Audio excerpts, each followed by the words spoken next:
भन फापर के रहेछ हौ साना के गर्नु आएको तिमी फापर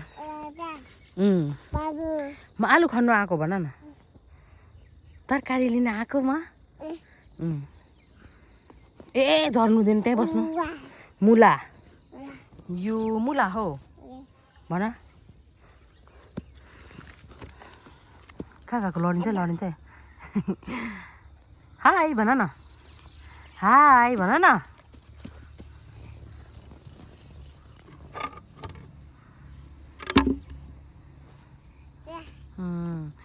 कुटे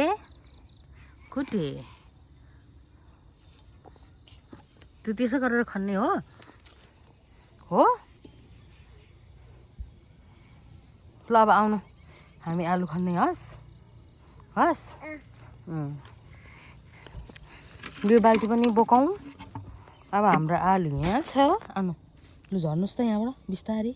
अनि यसरी आउनु म उयो गरेर झार्छु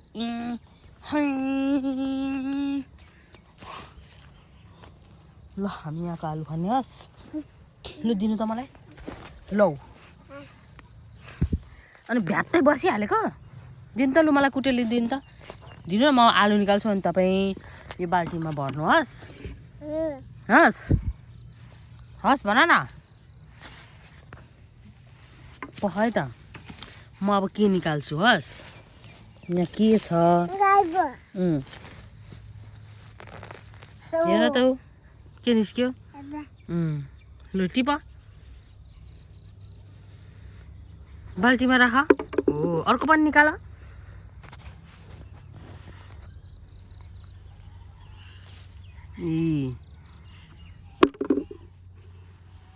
लिनु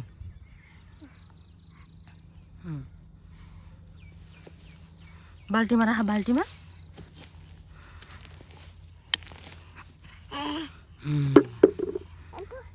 कतिवटा भयो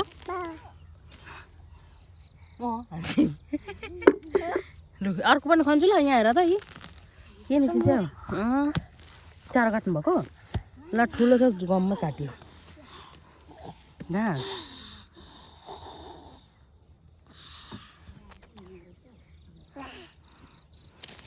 जानुभयो तल ए आमामा आलु त आजपालि त फलिगएछ नि एउटा बोटमा मात्र 2वटा अनि बोट पनि हाँसै उठ्दैछ यहाँ फेरि निकाल्छु है खाना ल हेर्नु है ए निस्किसकेको छ यता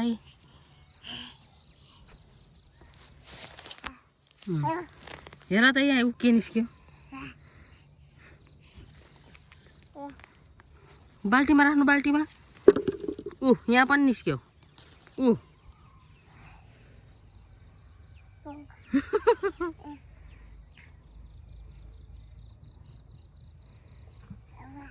बाल्टीमा लाउनु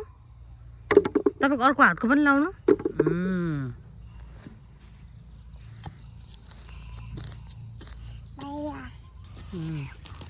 अब अर्को पनि अलिकति आउनु लु अब यता आउनु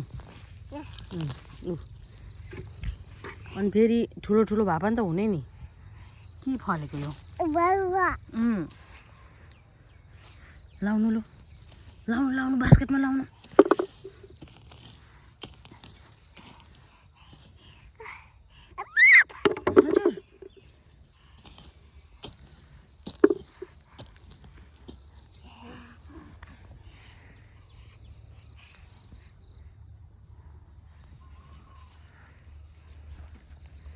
लौ आलु टिप्ने मान्छे त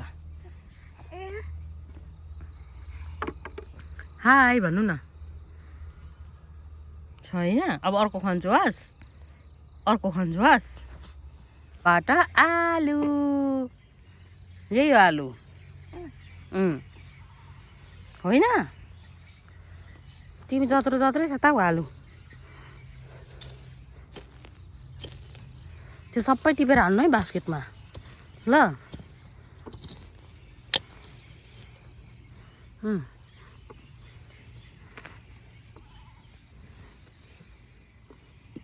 त्यो सबै टिपेर लाउनु बाल्टिनमा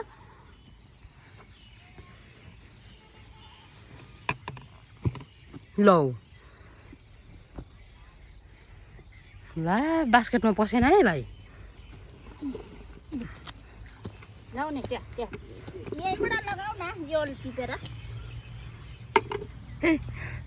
लु कति भयो आलु पुग्छ आज सब्जी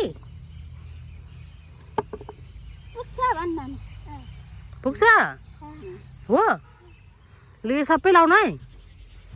हेर्नु त आलु फलेको यस्तो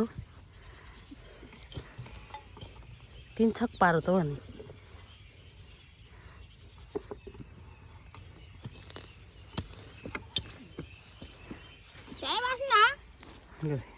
छैन मैले दिएको नि सबै उ त्यहीँ उसलाई अब कुट्टै चाहियो अरे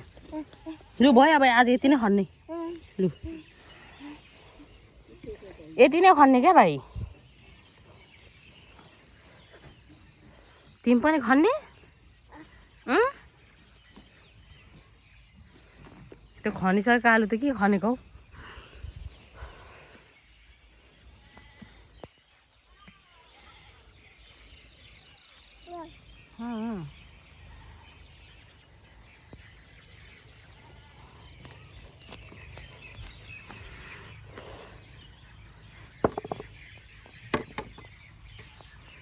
अब जाउँ है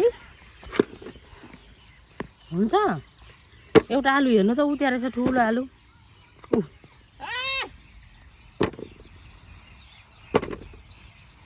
लु लाउनु बास्केटमा लाउनु न हुन्छ लु बाल्टीमा लाउनु न अब जाने घर हामी हस् अब हामीले यति खन्दा यति पायो लु जाउँ अब भोलि आएर खन्नुपर्छ हस् ल आउनु बुया छिटो हजुर भन न